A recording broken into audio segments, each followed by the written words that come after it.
سلام. امروز میخوام براتون فال تاروت بگیرم. هر نیتی که دوست داشتین تو دلتون انجام بدین، از لحاظ احساسی، کاری، مالی. بیام ببینیم که تو دلتون چی میگذره، به نیت هاتون میرسین، به جواب نیت هاتون یا نه.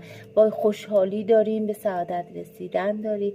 از توی رابطه احساسی ستاره بختتون روشنه، یه خبرهای خوش تو راهه و شما از دلنگرانی در میان. یه خبری که خیلی سریع به گوشتون میرسه از طرف کیستون و خوشحالتون میکنه. جابجایی که یک دفعه تشکیل میشه و جابجایی و سفر رفتن داره که خیلی خوب براتون اومده و چرخه اقبال شما روشنه. خبرهای خوب مالی در انتظارتونه. از طرف احساسی سرنوشتتون روشنه. تو رابطه احساسی اگه هستین، دوست دارین بدونین که رابطتون چی میشه، 100% به روشنایی میرسین. ستاره بختتون روشنه. تو یک رابطه احساسی خوبی قرار میگیرین و دلتون شاد میشه. یه ثبت سند امضایی که میخواین بله انجام میشه. ازدواج که صورت میگیره، پنهانکاری هایی که ازدواجم صورت میگیره. بختتون با کیس احساسیتون عالی افتاده.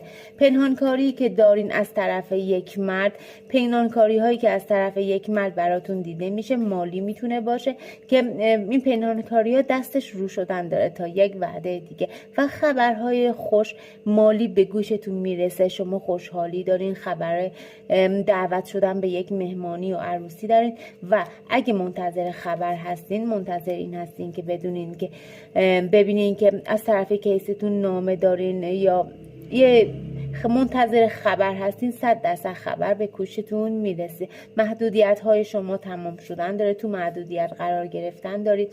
علاوه کاری، مالی، نیت هایی که میکنین میگه که دل سرد هستین. میگین که به نیتم نمیرسم، به کیسم نمیرسم. تو رابطه من تو منگنگی کردم، تو محدودیت کردم، بلاک شدم برای شما میدینم. اینها همه رفت میشه. شما خوشحالی دارین، به نیتتون امروز میرسین. خوشحالی احساسی، خوشحالی کاری، مالی. از هر خوشحالی که براتون بگم کم گفتم.